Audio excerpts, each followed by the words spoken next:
Graça e paz. Vamos continuar nas leituras que estamos fazendo nas cartas de Pedro. Estamos na primeira carta e vamos continuar de onde paramos. 1 Pedro, capítulo 3, versos 13 a 17.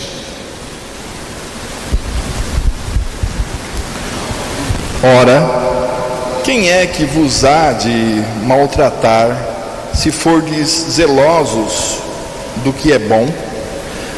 Mas ainda que venhais a sofrer por causa da justiça, bem-aventurados sois. Não vos amedronteis, portanto, com as suas ameaças, nem fiqueis alarmados. Antes, santificai a Cristo como o Senhor em vosso coração, estando sempre preparados para responder a todo aquele que vos pedir razão da esperança que há em vós, fazendo, todavia, com mansidão e temor, com boa consciência, de modo que naquilo em que falam contra vós outros, fiquem envergonhados os que difamam o vosso bom procedimento em Cristo. Porque se for da vontade de Deus, é melhor que sofrais por praticardes o que é bom do que praticando o mal. Que Deus revele a sua palavra aos nossos corações. O apóstolo Pedro fala de um sofrer, de um padecer do cristão nascido de novo, cristão verdadeiro neste mundo. Mas não é um sofrimento pela culpa do próprio cristão, um sofrimento provocado pelo próprio cristão, pelos seus delitos. Não. É um sofrimento, é um padecer por causa da justiça de Deus, que é outra coisa, bem diferente. E Pedro diz aí, nos versos 13 e 14, vamos ouvir novamente o verso 13 e também o 14. Ora, quem é que vos há de maltratar, se fordes zelosos do que é bom? Mas ainda que venhais a sofrer por causa da justiça, bem-aventurados sois. Não vos amedronteis, portanto, com as suas ameaças, nem fiqueis alarmados.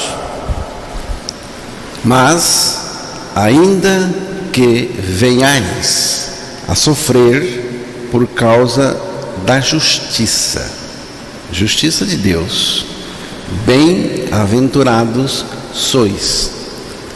É disso que queremos falar agora. A justiça de Deus, ela é totalmente centralizada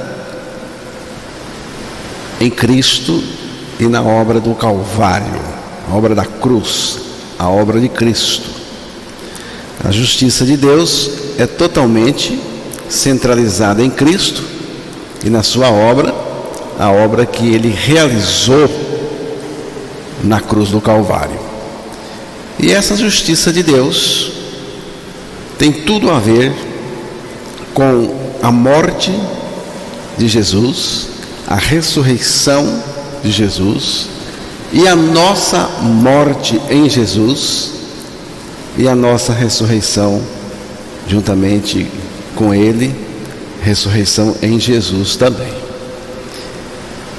E a partir da nossa ressurreição com Cristo, porque a palavra diz que Deus nos ressuscitou com Cristo, a partir dessa ressurreição com Cristo, Ele está em nós, Ele é a nossa vida, Ele vive em nós, e em nós Ele é a nossa justiça, a justiça de Deus. Já estou crucificado com Cristo e vivo, não mais eu, mas Cristo vive em mim. Então, irmãos, trata-se de Cristo, nossa vida, Cristo em nós, vivendo a retidão, a justiça. Cristo em nós, vivendo a vida dele, vida justa e vida santa. Cristo em nós. A nossa vida pecadora foi crucificada, morta, e no lugar da nossa vida, que foi crucificada com Cristo, entrou a vida de Cristo, entrou o próprio Cristo. Por isso, Ele está em nós, Ele vive em nós.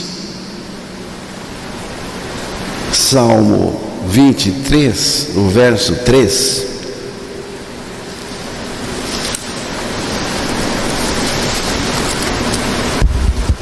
Refrigera-me a alma, guia-me pelas veredas da justiça, por amor do seu nome. A segunda parte do texto diz: guia-me pelas veredas da justiça, por amor do seu nome. Agora é Cristo em nós, Cristo em nós, Ele nos guia pelas veredas da justiça de Deus. Não se trata do Senhor nos mostrando o caminho da retidão, nem nos ensinando a vereda da justiça, mas do próprio Senhor vivendo em nós a vida de justiça, vida de retidão, vida justa e santa. Jeremias capítulo 23, verso 6.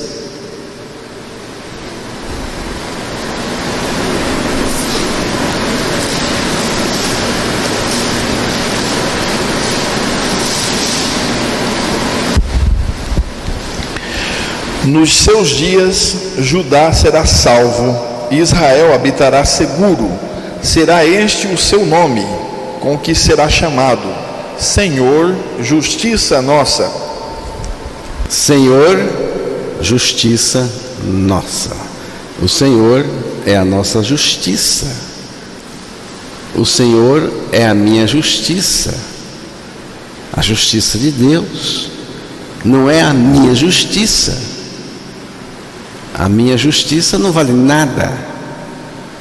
O que vale é a justiça de Deus, do ponto de vista de Deus.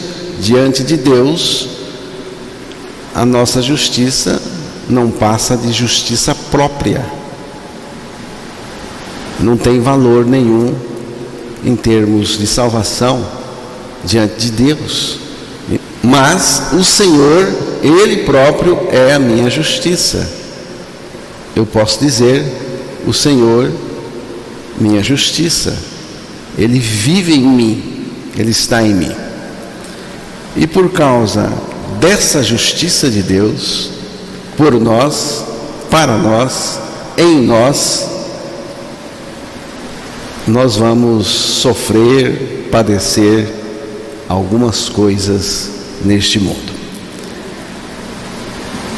Mas ainda que venhais a sofrer por causa da justiça. Sofrer por causa da justiça. Padecer por causa da justiça. Bem-aventurado sois. Então, irmãos, aqui é o sofrimento por causa da justiça. por causa da nossa morte com Cristo, por causa da nossa ressurreição com Cristo, por causa da vida de Cristo em nós, por causa de Cristo em nós vivendo a justiça de Deus, a retidão. Mateus capítulo 5, verso 10 e 11. Bem-aventurados os perseguidos por causa da justiça, porque deles é o reino dos céus.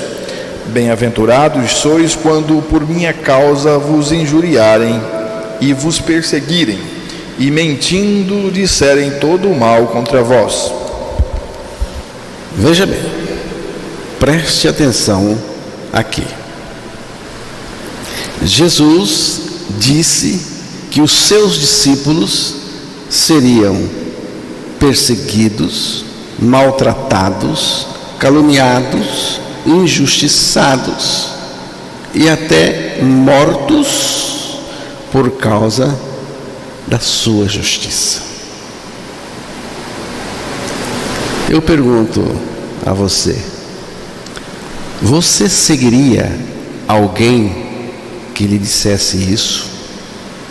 Você seguiria? Jesus está dizendo para você: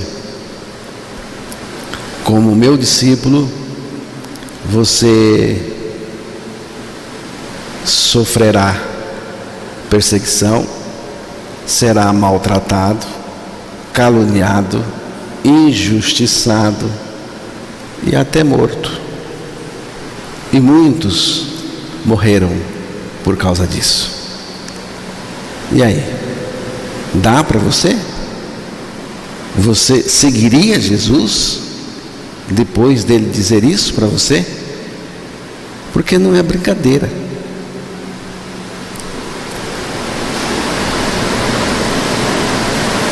Então, irmãos, depois de ouvir isso de Jesus, ouvir Jesus dizer isso em relação aos seus discípulos, aos seus seguidores, eu penso que quem de fato o segue é por uma única razão: amor por ele, amor e nada mais. O verdadeiro discípulo segue a Jesus por aquilo que ele é e também por aquilo que ele representa para ele. Nós devemos seguir Jesus não por aquilo que ele nos dá, mas por aquilo que ele é, por causa da pessoa maravilhosa que ele é, por causa daquilo que ele representa para nós. Se não for assim, não vale a pena. Lamentavelmente, o cristianismo pós-moderno, por causa do pecado em que está atolado e atolado até o pescoço, não tem interesse apenas na pessoa de Cristo, na pessoa de Jesus. Você se satisfaz com apenas a presença de Jesus? Você está contente com apenas a presença de Jesus? Ou você precisa de algo mais? Porque se você precisa de algo mais, eu já vou lhe dizer abertamente, sem rodeios: você não ama Jesus, você não tem nada com Jesus. Você pensa que está seguindo Jesus, você não está. Você está atrás daquilo que Ele pode lhe dar. Muita gente serve-se dele em vez de servi-lo por amor e por aquilo que ele é. Estou crucificado com Cristo, e vivo não mais eu, mas Cristo vive em mim. Desse momento em diante, não haverá barganhas com Deus, pois Cristo é o nosso tudo. Cristo é o nosso tudo. Na nossa dor, na nossa saúde, na fartura, na privação, enfim, em qualquer situação. Cristo é o nosso tudo e nada mais além dele. Assim, estamos em condições de seguir Jesus, livre do pecado, sem os pesos da religião, e porque Ele é tudo para nós e em nós. Então, ouviremos de Jesus: bem-aventurado sois. Bem-aventurado vos é.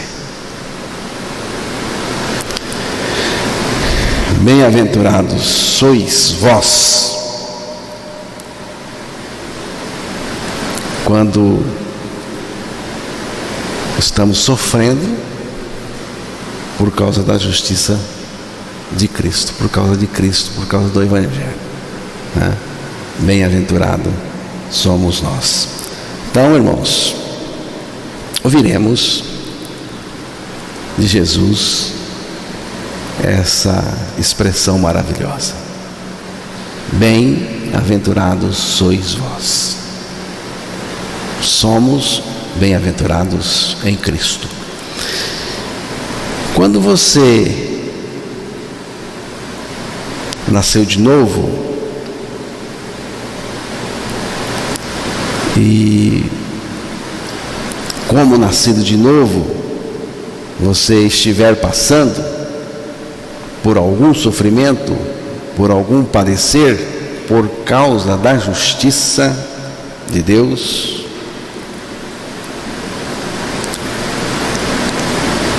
não se considere vítima nem coitado. Não se considere vítima nem coitado. O que eu faço?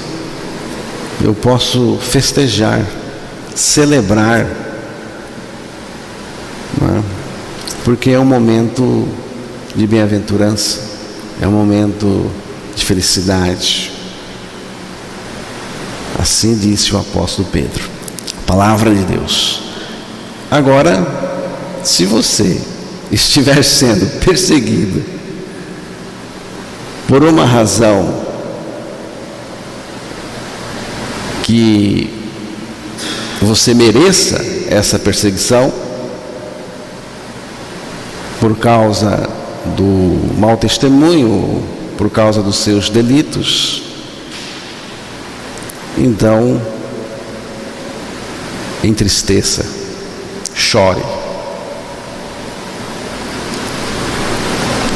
Mas se for por causa da justiça de Cristo, da vida de Cristo, alegre-se. Se for por causa do Evangelho, fique contente, alegre-se. Mas isto, irmãos, não cabe dentro de uma cabeça racional. Não cabe. Eu estou sofrendo, alguém ou alguma coisa está me fazendo sofrer por causa do Evangelho, por causa que eu creio em Jesus, creio na minha morte, creio na minha ressurreição, creio que Cristo vive em mim, na minha morte em Cristo, na minha ressurreição em Cristo. Que Cristo vive em mim, eu creio no Evangelho. Então, se eu estou sofrendo por causa disso, E eu digo que me alegro nesse sofrer. Isso é algo estranho para as pessoas que não conhecem o Deus que nós conhecemos. Como eu disse, isto não cabe dentro de uma cabeça racional, mas cabe dentro da cabeça de um crucificado com Cristo. Quando uma pessoa experimentou de fato a morte com Cristo, pela fé, ela chegou a um ponto de não mais se importar com as perseguições e provocações que sofremos neste mundo. Se você experimentou de fato a morte com Cristo, então você não se importa mais com aquilo que estão falando de você, a não ser que você deu o motivo. Você não se importa mais com as provocações do mundo, com as perseguições, porque você já morreu em Cristo e Cristo é a sua vida. Você não se importa mais nem com elogios, nem com críticas negativas, destruidoras, nem com elogios, porque os elogios também podem ser destruidores. O elogio também pode destruir uma pessoa. Ela pode ficar vaidosa, inchar o peito, ela pode ficar orgulhosa, presunçosa, porque está sendo elogiada. É assim. Então fique sabendo, se você quiser me criticar, você pode criticar. Eu vou analisar as questões, vou olhar, se você estiver mais ou menos certo, eu vou mudar em algumas coisas. Mas caso contrário, quero lhe dizer uma coisa: não vou perder o sono por causa das suas críticas. Nem ficar amargurado. Para falar a verdade, eu não estou nem aí para as suas críticas. Elas não me atingem. Se estiver errado, como eu disse, o Espírito vai me mostrar e vai estar tudo corrigido. E se você me elogiar, eu vou entregar tudo ao Senhor, porque tudo pertence a Ele.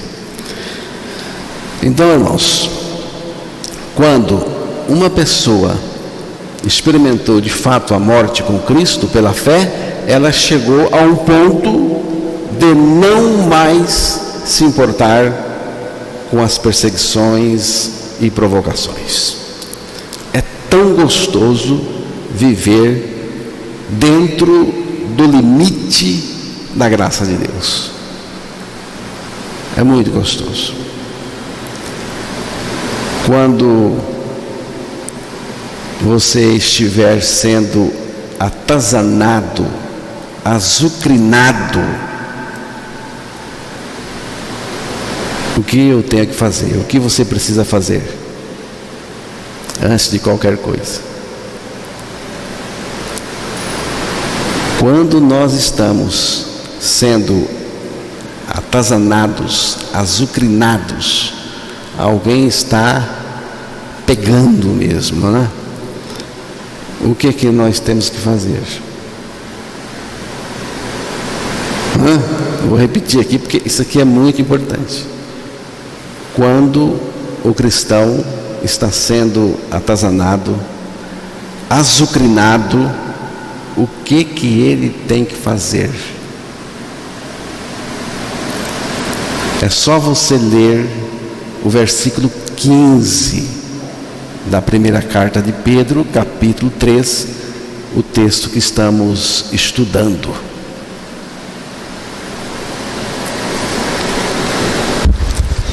Antes, santificai a Cristo como Senhor em vosso coração, estando sempre preparados para responder a todo aquele que vos pedir razão da esperança que há em vós. Você pode ler o versículo 14 e leia o 15. Mas, ainda que venhais a sofrer por causa da justiça, bem-aventurados sois. Não vos amedronteis, portanto, com as suas ameaças, nem fiqueis alarmados. Antes, santificai a Cristo como Senhor em vosso coração, estando sempre preparados para responder a todo aquele que vos pedir razão da esperança que há em vós. Então, eu vou perguntar novamente. Quando você, nascido de novo, está sendo azucrinado, o que é preciso ser feito? O que você faz? O que nós temos que fazer quando estamos padecendo alguma coisa? Ficar com medo? Como disse o texto? Não.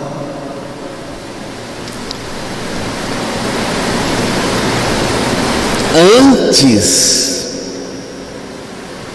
santificai a Cristo como Senhor em vosso coração. É isso que você tem que fazer quando você estiver passando por sofrimentos, quando você estiver padecendo alguma coisa por causa da justiça de Cristo. Então, antes de qualquer coisa, você tem que fazer isto aqui: santificai a Cristo como Senhor em vosso coração. O que significa santificar o Senhor no nosso coração? Santificar Cristo como Senhor no nosso coração. Santificar é separar totalmente para Cristo. O nosso coração precisa estar separado totalmente para Cristo. É fazer a ênfase em Cristo, é dar a Cristo toda a primazia e preeminência. É Cristo no centro, é colocar Cristo no centro do seu coração. É dependência absoluta da suficiência de Cristo. É reverenciar ao Senhor no nosso coração.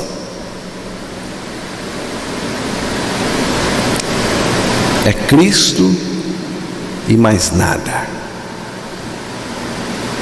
Cristo e mais nada. O Senhor, o que é o Senhor? É o dono, é aquele que manda em tudo, que controla tudo. Ele é o Senhor do meu coração, da minha vida toda. E é assim que eu tenho que santificar Cristo como Senhor, como dono no meu coração. Se está acontecendo alguma coisa, é porque o Senhor, aquele que tem o comando, que manda em tudo, está permitindo. Então eu preciso santificar o Senhor no meu coração. Você já descobriu que Cristo é tudo? Cristo é o tudo de Deus para você?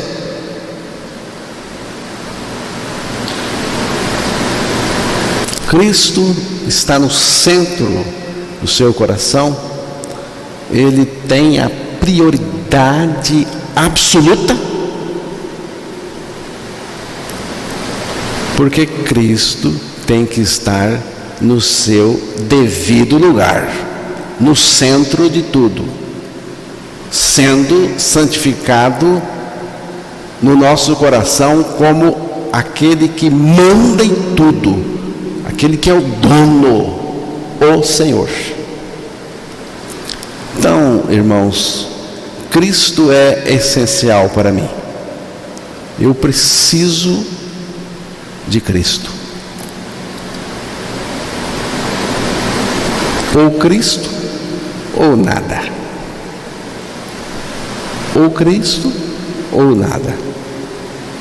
Sem Cristo, nada feito. Celebre Cristo no coração como Senhor.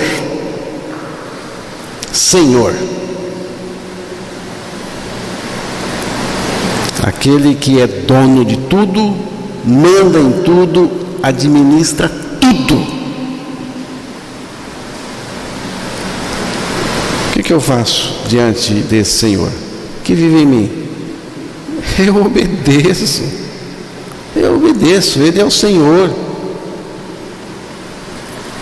E já obedeço pela graça do próprio Senhor, que me dá a condição de obedecê-lo. É assim que temos que santificar o Senhor no nosso coração. É isto que Pedro está dizendo para nós, quando diz, antes de qualquer coisa, santificai a Cristo como Senhor em vosso coração. Aí nós vamos saber responder todo aquele que pedir a razão da esperança que há em nós. Aí você vai saber responder.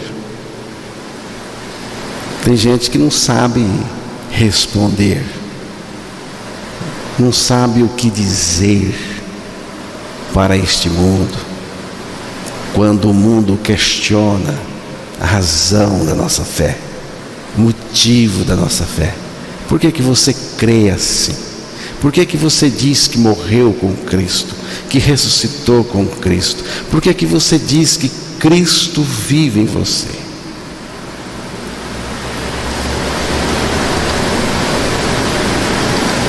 Por que você é diferente? Você vai responder o quê? Por que você age dessa maneira? Por que você crê no Evangelho? Qual é a razão dessa fé?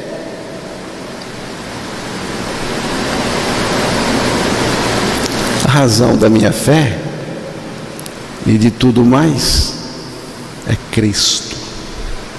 Cristo é a razão, é a causa, é o efeito. Cristo é o começo, é o fim. Cristo é tudo. Exatamente tudo. A razão da minha fé é Cristo. E eu posso então responder, meu amigo, Jesus morreu na cruz por mim e me fez morrer com Ele para o pecado. Me perdoou, me libertou, me ressuscitou com Cristo. Deus me ressuscitou com Cristo. Ganhei a vida de Cristo e o próprio Cristo está em mim, sendo a minha vida e vivendo em mim a vida que Ele é.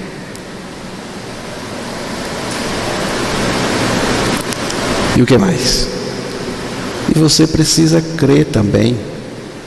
Crer na palavra de Deus que afirma a sua morte e ressurreição em Cristo e terá o Filho de Deus revelado, manifesto, habitando e vivendo no seu interior. Você vê, né? Não precisa ser estudado para responder isso para as pessoas. E você também não precisa ficar preocupado se a pessoa vai entender ou não. Não precisa. E também não precisa ficar preocupado se a pessoa vai chamar você de idiota, de tolo. Também não precisa.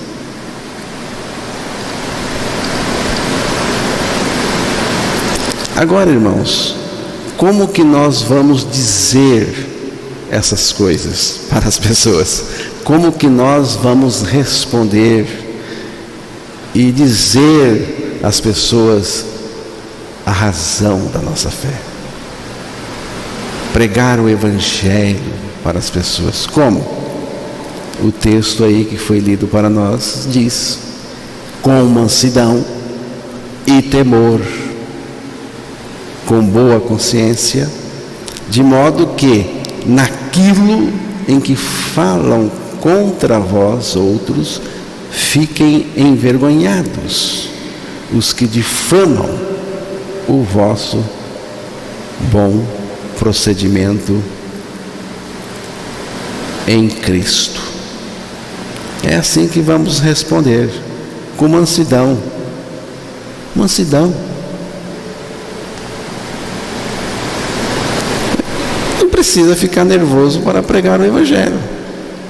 Se a pessoa diz: eu não quero ouvir, não fale, pare. Se a pessoa quiser discutir, levantar algumas questões para discutir, você não escuta. Apenas anuncie o Evangelho com mansidão. Não precisa atacar ninguém para pregar o Evangelho. Quando alguém está atacando o outro, como é muito comum na televisão, você pode observar que não está pregando o Evangelho para o outro. Ele está só atacando. Não tem mansidão, não tem amor no coração e nem tem temor diante de Deus. Mas então você quer dizer que depois de ter sido maltratado, perseguido, injuriado, caluniado, acusado, injustiçado, eu tenho que expressar mansidão? Eu tenho que ser manso, mansinho? Sim, senhor. Sim, senhor e sim, senhora. É isso mesmo. Se você entendeu, assim é exatamente o que a palavra está dizendo e que eu disse para vocês. Eu não consigo.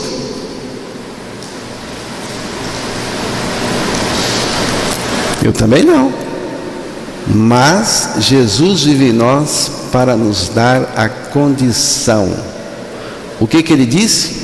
Aprendei de mim, que sou brabo, nervoso. Eu sou alguém que pega na partida. Foi assim que ele disse? Aprendei de mim, que sou manso e humilde de coração. Mas eu não tenho sangue de barata para não reagir à altura do meu algoz.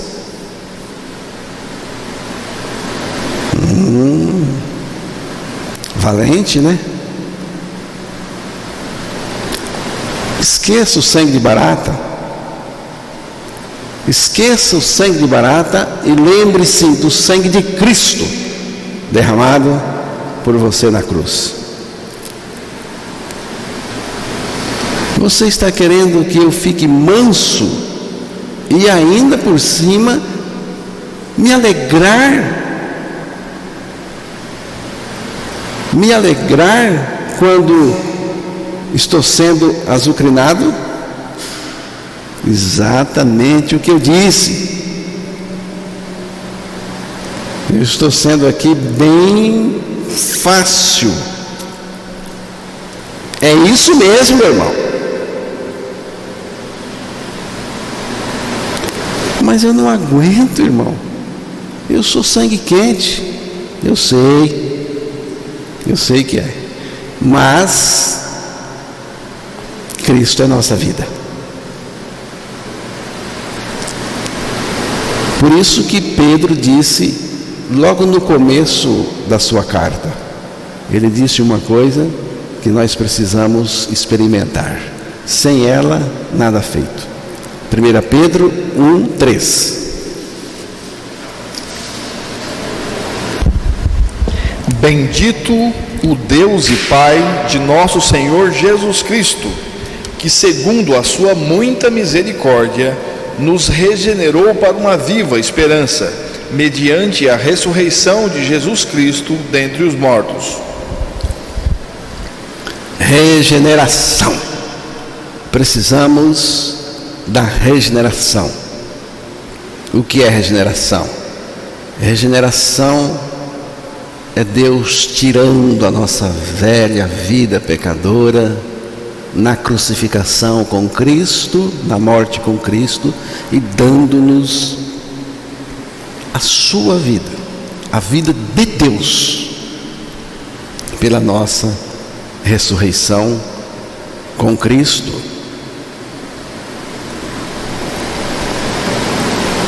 Precisamos então da regeneração. Irmãos, nós vivemos num mundo caído e que está no maligno. Você acha que é tudo bonzinho? Você não vai sofrer nada? Ninguém vai pegar no seu pé? Ninguém vai perseguir? Você acha isso, meu irmão? Se você acha isso, você é inocente demais, hein? Você está vivendo num mundo caído, em um mundo que está no maligno, em um mundo que é avesso a Jesus Cristo.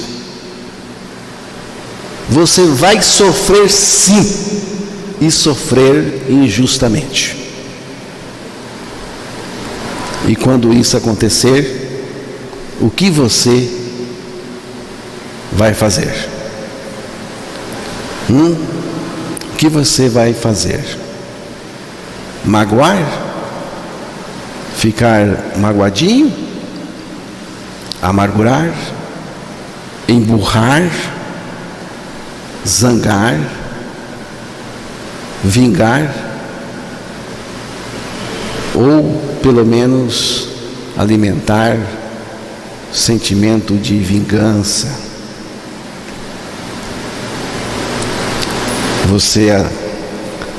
Você pode até não se vingar você mesmo, mas quando acontece algo com a pessoa, você ri, você gosta. Eu tenho por princípio, eu falo duro contra o pecado. Eu pego pesado contra o pecado. Mas quando alguém comete um pecado, ou daqui ou fora daqui, eu não tenho lição de moral para ela. Eu não fico olhando e sorrindo e dizendo, bem feito, não avisei? Não, irmãos. Quando uma pessoa cai, está caída, se ferrou, não é hora de dar sermão, não, de lição de moral, não. Se você é um nascido de novo, você vai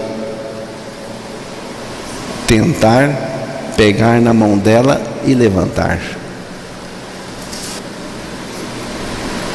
Então, quando acontecer de você sofrer alguma coisa por parte do mundo, o que você vai fazer? Magoar? Amargurar? Zangar?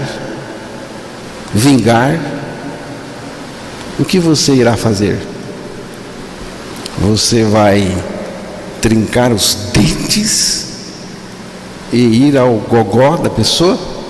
É isso?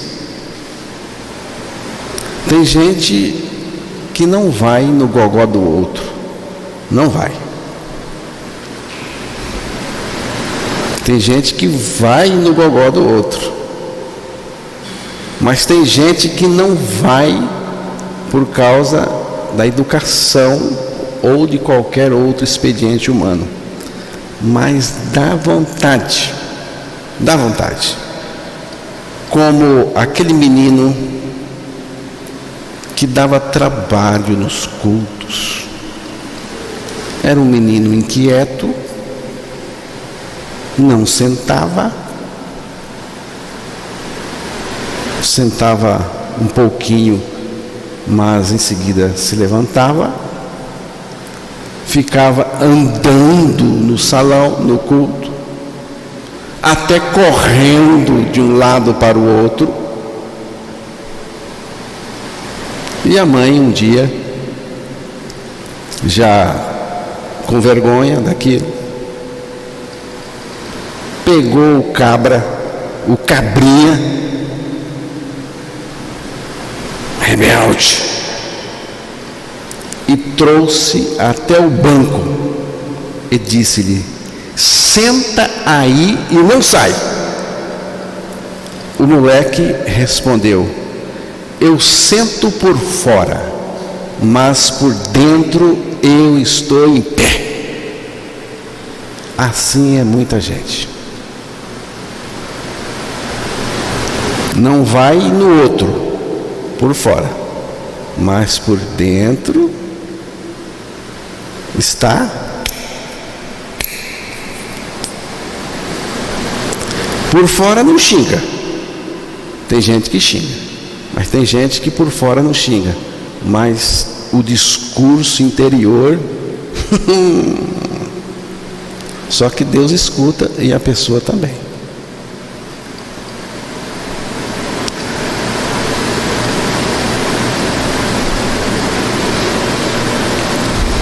Eu não estou falando, irmãos, que não tem que falar a verdade, não tem que ser duro quando for preciso ser duro. Eu não estou falando que não tem que falar com veemência.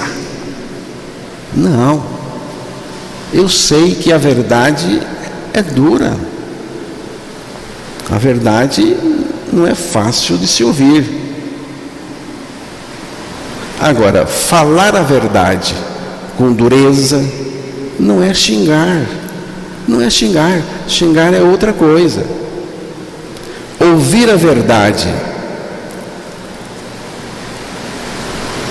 pode não parecer uma coisa legal para quem está ouvindo, mas é libertadora, porque a verdade liberta. Provérbios 27, versos 5 e 6.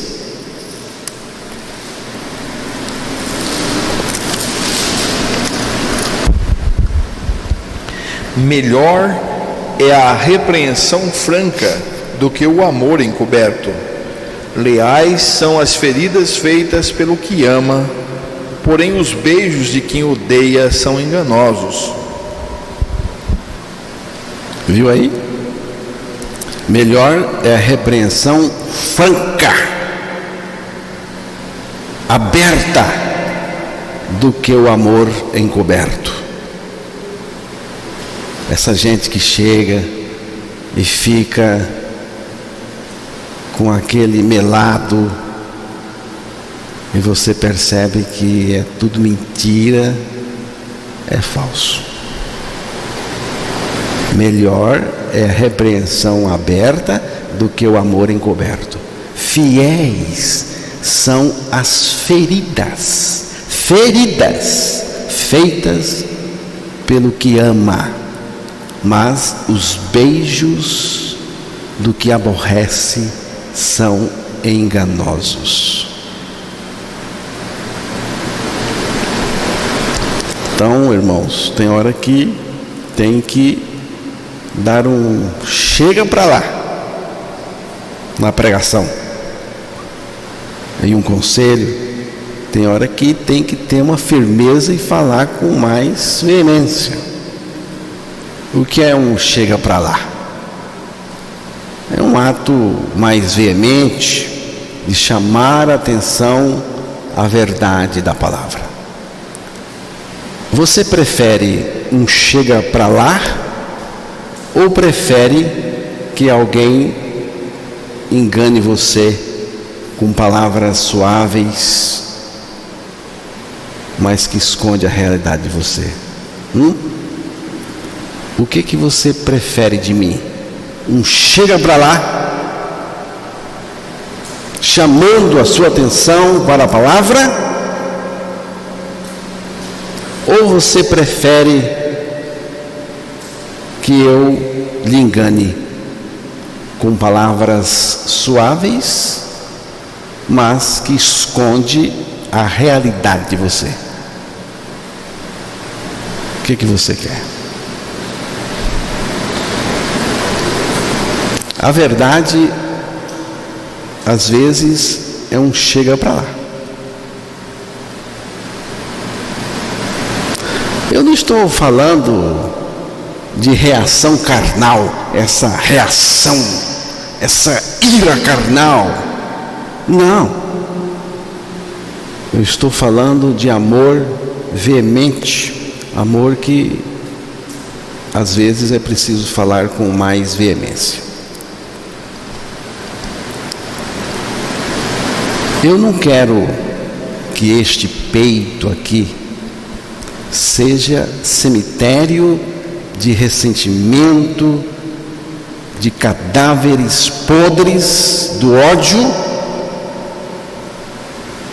Eu não quero que isso habite no meu peito. Não quero. Jeremias 31, verso 12. Já estamos chegando ao final.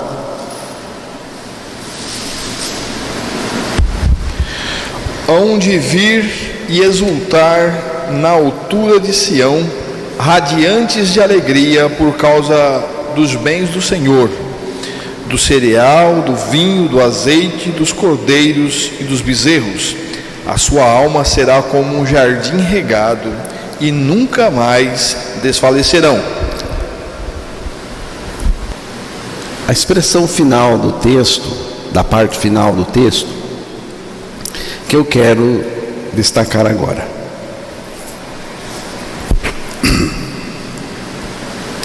E a sua alma será como um jardim regado, e nunca mais andarão tristes. Você sabe o que é um jardim regado? Jardim regado, aquele que é molhado todos os dias. Como é bonito, como é agradável um jardim. É disso que o texto está dizendo. A nossa alma precisa ser não cemitério de ódio, de ressentimento, amargura. O nosso coração, a nossa alma tem que ser esse jardim regado, regado pelo Senhor. Eu quero que o meu peito seja um jardim regado do Senhor. Eu quero.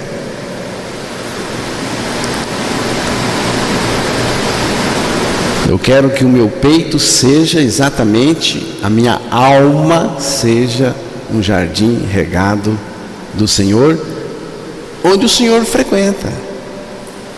Porque jardim,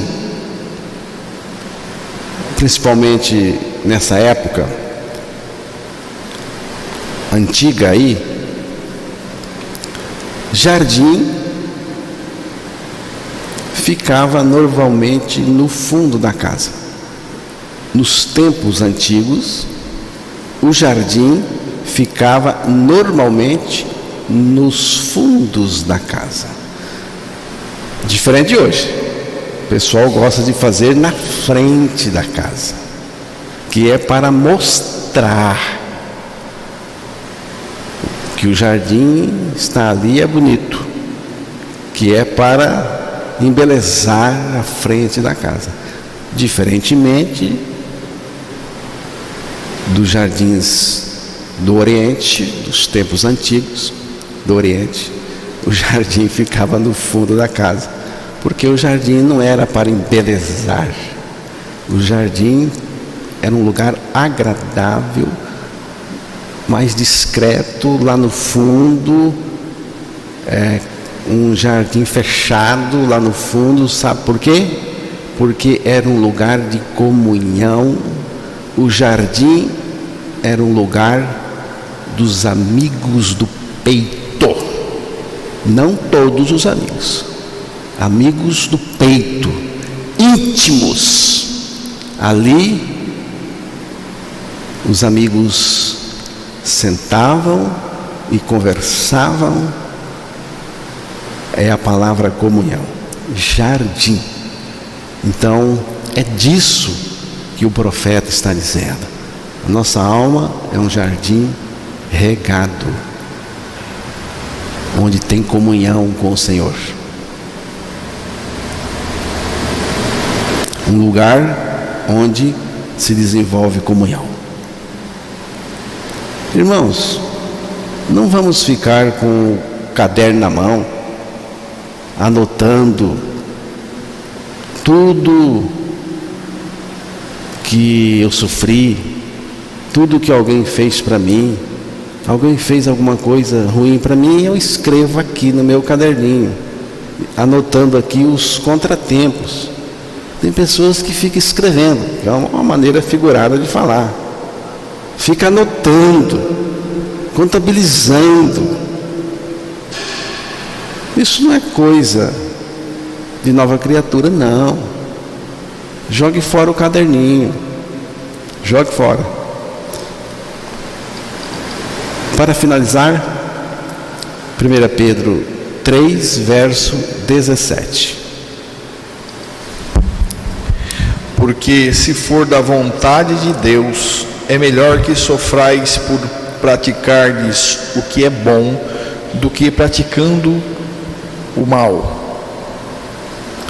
Esse sofrer mencionado no texto tem a ver com os maus tratos, injustiças, perseguições sofridas pelos cristãos que nasceram de novo por causa da justiça de Cristo.